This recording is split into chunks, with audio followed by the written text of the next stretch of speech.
Hello and welcome to News Now on TV360. I am Thelma Okoro. President Muhammadu Buhari has received details of the 2016 budget from the National Assembly. The document was jointly delivered to the presidential villa by the Senior Special Assistants to the President on National Assembly Matters, Ita Enang and Kawu Sumaila, on Thursday. The document was received by the Chief of Staff to the President, Abba Kyari, who signed on behalf of the President in his office. The 2016 budget was submitted by the President in December last year before a joint session of the National Assembly. It was eventually approved on March 23rd and highlights sent to the President.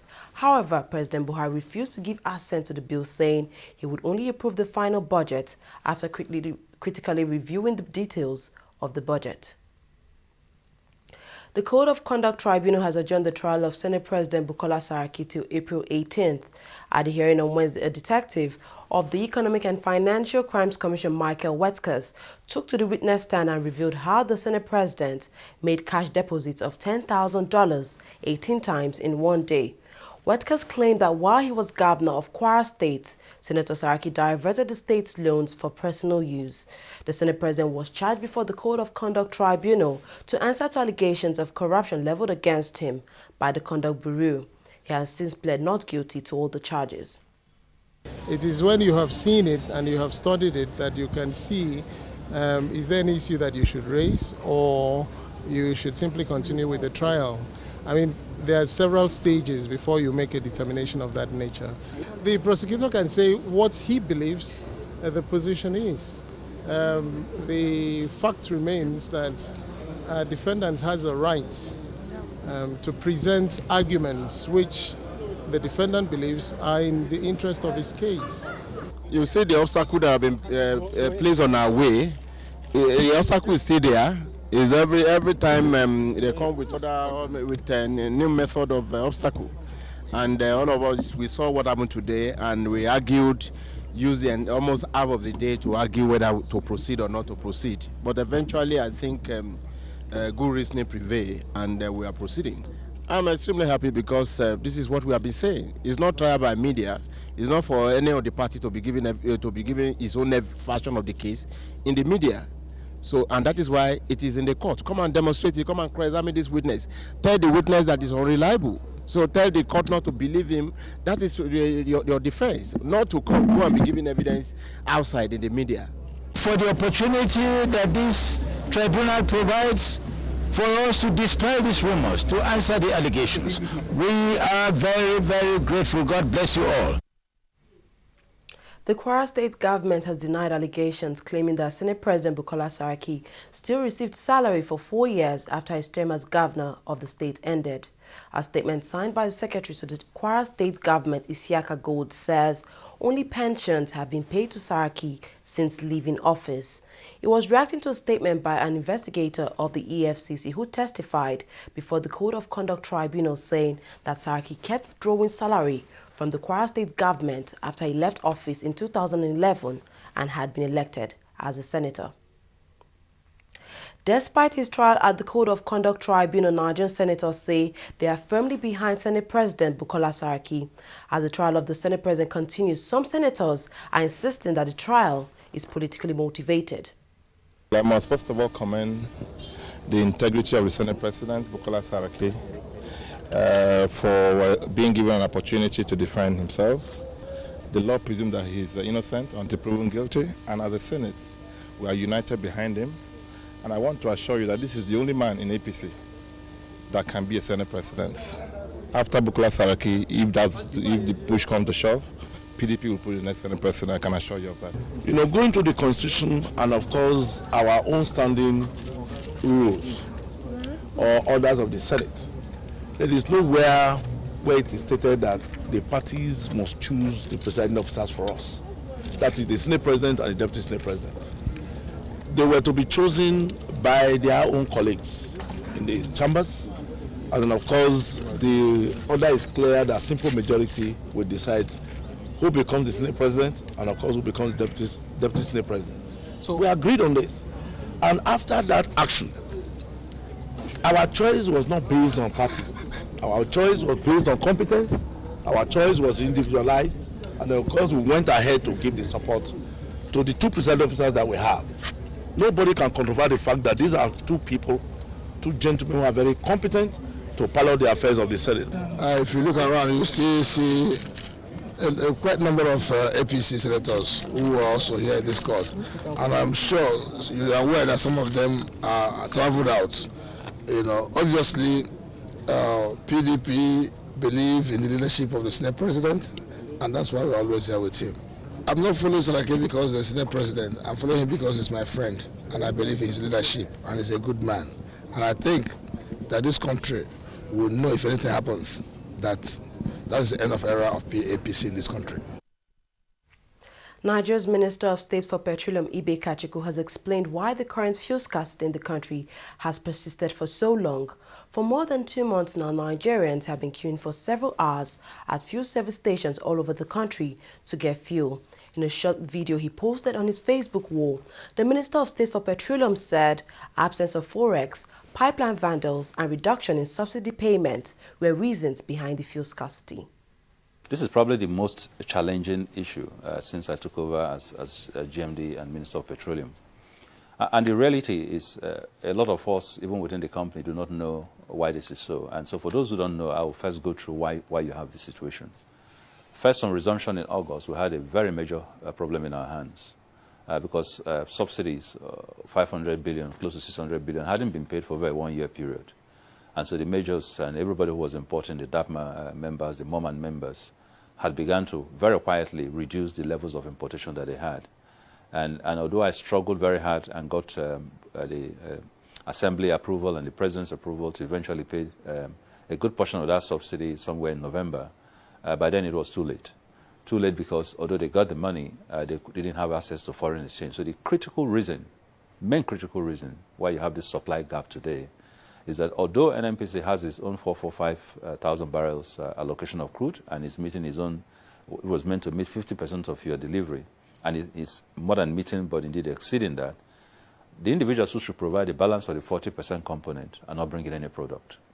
And so we've had to be very creative over the last 4 or 5 months until we basically ran out of option. And the sort of creativity that we put in the space was forward buying, forward purchase, forward crude allocations, also just to bring in more products. Because we saw NNPC transit from a 40%, 45% provider to suddenly an 80%, and then by this month, really, almost 100% provider of petroleum products in Nigeria. That was not sustainable. We didn't have the capacity, we didn't have the funding, we didn't have access to the products, we didn't have the foreign exchange. So in very many ways, it's surprising that we've even been able to survive this long. So the key element has been, how do you find foreign exchange for those who eagerly want to participate in the stream, who have been doing this traditionally to get into the space, buy their products, come in, distribute. That's something we've had to work on. Still on the fuel scarcity, the long queues visible in various fuel stations in the country may soon disappear as the Nigerian National Petroleum Corporation, NNPC, says it has embarked on a massive importation of petroleum products. Speaking to journalists in Lagos, Southwest Nigeria, the Executive Director of Supply and Distribution, Pipeline Products and Marketing Company, Justin Eziala, said that normalcy should return following increased efforts in areas of monitoring, enforcement and product supply. He also said distribution pipelines, which had been down for some time now, had resumed operations. Magnus Abe, candidate of the All Progressives Congress in last month's legislative rerun elections in Rivers State, has dismissed the Judicial Commission of Inquiry set up by the government of that state. Abe described the inquiry as a sham. Rivers State Governor Nyesom Wike had set up the inquiry to probe the violence that rocked the election that was widely condemned. Any inquiry into violence in Rivers State must start with Governor Nyesom Wike. So he cannot be the person who will set the stage. And let me say this for the world to hear. It does not matter who finally pulled the trigger that took down the life of that young copper. The person who laid the foundation, the person who prepared the theater, the person who prepared the circumstances that knew would lead to the death of that young man is the governor of Rivers State and no other person. So what commission of inquiry is he going to set up? Who is he deceiving? Who is fooled by this in this country? We dismiss the whole commission. Of course, everybody knows it's a sham, and it's unfortunate that there are people who are ready to be used for all kinds of activities. Any commission of inquiry must start with why political leaders and actors were calling that those who will come to participate in the election should prepare to die. Any commission of inquiry must ask what was to be used in killing these people at that point at the point of voting. Any commission of inquiry that states that those who will come for elections must look into how those who will come for elections are to be killed. Who is to decide that they have rigged elections? Because the person who takes that decision at that point is the person who has the power of life and death over those who are participating in the election. Who did Wike give that power? So if you have any commission of inquiry that will not ask these questions and will not answer them truthfully, of course it's a sham. It's a sham. I mean, the problem with this country is that we must get to the point where we must be prepared to tell ourselves the truth and hear the truth. Until we get there, we're actually not doing, we're wasting our time. President Muhammad Buhari will sign a loan deal with China during a visit next week, his spokesperson has confirmed. Nigeria, which has been hit hard by a slump in oil prices, has been in talks with China's State Export-Import Bank for a loan for months now. The loan is expected to be used to finance badly needed infrastructure projects here in Nigeria. The Nigeria Labour Congress (NLC) has condemned what it describes as the obvious insensitivity by the Kaduna State government for failing to repay compensation to the families of 28 workers who died at the venue of a verification exercise in Zaria. NLC President Comrade Ayuba Waba was speaking at the opening session of the Central Working Committee in Abuja. Government is liable. In this case, Kaduna State government is liable for the loss of these precious souls and workers. And up till now, comrades, that promise has not been made. In fact, the salary that they were trying to get verified to earn, that salary has not been paid to their family for the past 9 months. But lastly, he came up with a form in further verification of workers to indicate that workers should now, already workers of unions, already members of existing union, that they should tick either yes or no, whether they want to belong to trade union or not. Comment, we have made it very clear. One is against all international labor standards, all international ILO conventions that Nigeria have ratified, because trade unions are independent entities. We are also aware that even the outcome of that one is predetermined, because it's done without consultation or input from the unions, or without participation even with the unions. It's like for me printing a form and entering into your family and said every of your family should indicate yes or no, whether they are members of your family. That is not done anywhere in that world. Because already those workers are unionized, they are not new members. They are members of the union. And therefore, we also took time to engage him one-on-one. We discussed with him. We gave him written documents to buttress our point. He said, okay, he's going to consider it before the forms were released. So the idea of saying that workers are resisting verification is false. The idea of saying that workers don't want the process to be transparent is false. Workers have been part of the process. Unions have given him all it takes to do that. And that is why we had to be in Kaduna to address a rally of the workers. Immediately we are there. Even the salary that had been standing for 2 months, he then tried to release the salary. Because before then, some workers were being owed about 8 months' salary. Through all the process of verification, they have not been paid. The trial of the former Minister of Niger Delta Ministry, Godsday Orubebe, has commenced. An investigator in the Asset Tracing Department of the Code of Conduct Tribunal, Samuel Madujemi, was the first to testify as a prosecuting witness. The witness said the former minister was issued asset declaration forms 5 times between 2007 and 2011. According to him, intelligence assessment was conducted on the claims made by Orubebe, and it was discovered that there were some of their properties allegedly traced to him that were not declared.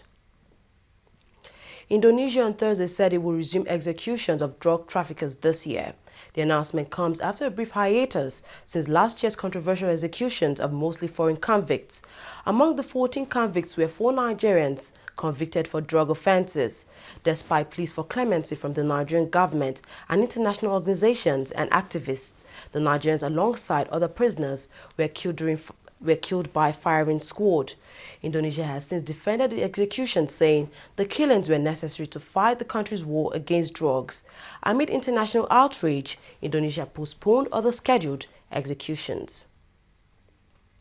We'll take a short break now. When we come back, we'll look at business and sports stories. Stay tuned.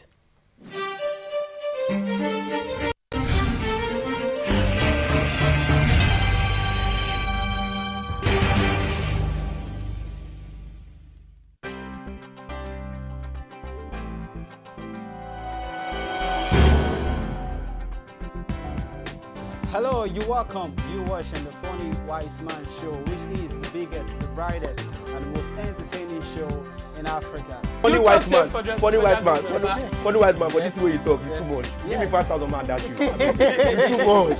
So you get it like, make you move along the street. Ah, yeah, me should like there, I'm going girl. You know, my own people, actually. Yeah, fine, it's fun. I enjoy it. And I'm one of those very few. I'm forever taking it personal. I will listen 160 million Nigerians are corrupt. How? My brother, I'm looking for you. Yeah, but it's a growth, and this is the time to build business. I know the pitfalls, I know what to do and what not to do. But there are months where you get business and months. You know how we do, how we tell you. We do the way you do.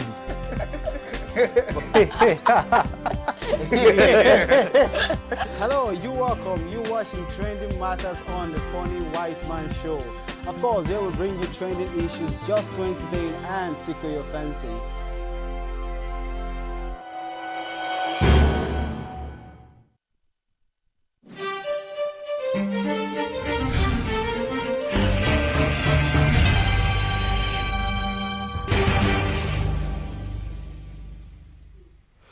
Welcome back. The Central Bank of Nigeria has appointed 2 super agents to improve on access to financial services, reaching every part of the country at an affordable price. The Apex Bank made this known at the end of its monetary policy meeting in Lagos, southwest Nigeria. Addressing journalists, representatives of the committee spoke on the Youth Entrepreneur Program, foreign exchange, oil price and agriculture, as well as other factors affecting the Nigerian economy. Central Bank of Nigeria started agency banking. So now there are 2 new agents which are called super agents, and they're supposed to recruit agents that are supposed to distribute banking services at a cheaper price. So that is supposed to carry, or hopefully will carry, banking services to the nook and crannies of the country at affordable prices to the citizenry. Another thing that I think would be of interest to you is the Youth Entrepreneurship Development Program that was launched in March, as you recall, and it's targeting 10,000 youth entrepreneurs. There's some target sectors, and those sectors are agriculture, manufacturing, ICT, and cottage industries. The beneficiaries are in 3 categories: serving youth corps members, post-NYC members, but it shouldn't exceed 5 years, and also artisans. I don't think there are any secrets anymore. I think in Nigeria, we've all become experts on the foreign exchange market. The reality of where we are today is that we are coming from $115 per barrel oil price to somewhere around $37 oil price. We all have to make adjustments. You, me, everybody. Our habits have to change a bit because we have less money to spend.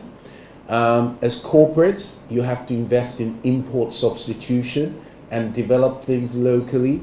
And that's really where we are. I don't think there is a lot of debate. We all have to grind down, make sure that we allocate the scarce foreign exchange that we have, make the best out of it, and in the short to medium term, make sure that we work on the demand. When CRR was reduced by 5%, the intention then was to release this 5% to banks to enable them avail loans to real sector borrowers at single digit. So we discussed around that today, and I agreed that the central bank would work out modalities and hasten action towards releasing this 5% drop in CRR to the banks so they can lend it to the real sector at single digit interest. we're looking forward to making that real. The committee discussed extensively on the need to diversify the economy, and we identified agriculture as a major area in this regard. You're probably aware that a few months ago, the CBN launched the Anchor Borrowers Scheme, and the banks have participated in this. We have disbursed we have enrolled 78,000 farmers in the first launch of this initiative in Kebbi State, and the farmers were given monies were advanced to the farmers to acquire an acre of land each and to farm these plots of land. As the rainy season is approaching, we intend to launch this scheme in other areas of the country across the geopolitical zones. And we're going to be including crops like maize, soya, wheat, and sugarcane. And as needs be, we'll include more items in this category. Nigeria's naira is expected to weaken a little on the parallel market. However, on the official interbank market, forecasts reveal it will remain flat. The naira was quoted at 3.20 to the dollar on Thursday compared with 3.26 last week, spurred by tight liquidity and increased dollar supply. At the official window, the naira was trading, however, around the peg rate of 1.79 to the dollar. Oil steadied at around $40 per barrel on Thursday as a surprise fall in U.S. inventories the previous day was offset by an increase in exports from Iraq, underlining global oversupply.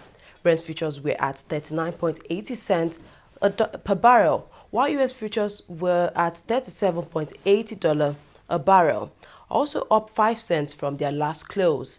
Oil futures recovered from 1 month lows to end the previous session, up after the Kuwaiti governor for the Organization of the Petroleum Exporting Countries OPEC, Nawal Al-Fawzaya, said there were positive indications and agreements will be reached on output during a producer meeting scheduled for April 17th in Qatar.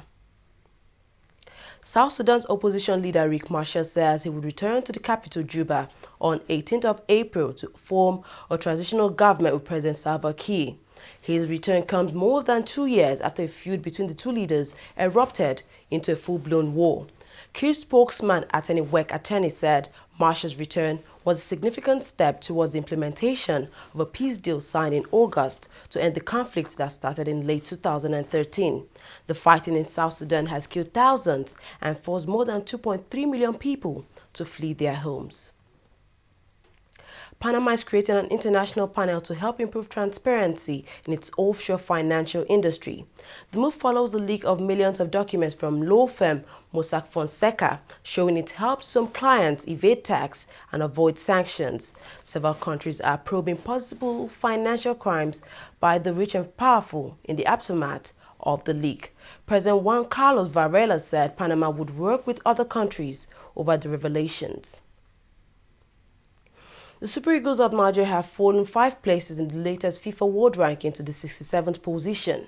The failure of the Super Eagles to qualify for the 2017 African Cup of Nations for a second successive time played a significant role in the Eagles slumping further down the ranking.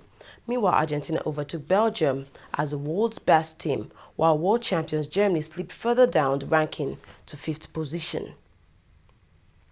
Spanish giants Real Madrid are facing the prospect of missing out on the Champions League semi-final for the first time in 5 years. This comes after they fell to a 2-0 defeat in the first leg of their quarter-final tie with German side Wolfsburg. Goals from Ricardo Rodriguez and Maximilian Arnold ensured that the German side went to the second leg at the Bernabeu in a comfortable spot.